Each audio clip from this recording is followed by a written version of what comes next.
Okay po. Papaya, sabulan, saka yung mga manok na may gata. Ganun din naman, katulad ng sa purong gata. Same din, same process din ang pagluluto. Tsaka hindi naman siya, tsaka buhos na lang, hindi na kailangan pa magsigatin. Masarap naman siya, para din siyang purong gata. At saka isa pa, mabango. Oh yes, highly recommended.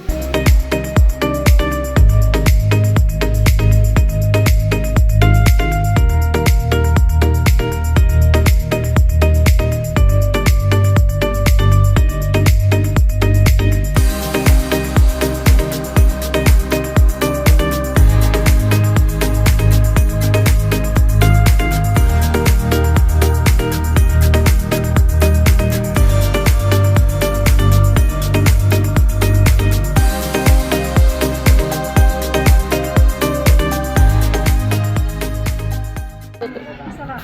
Sarap ng luto nyo. Ano ginamit ng gata? Ito lang po siya. Magkano ho? 33 po isa. Oh, okay lang. May kalaban na yung isang brand. Siyempre, masarap. Masarap pa kayo Eh, magluto. magkano order niyan eh? Napakasarap. Pengi Oh, sabi. bumili na kayo ng bagong product nila. Masarap.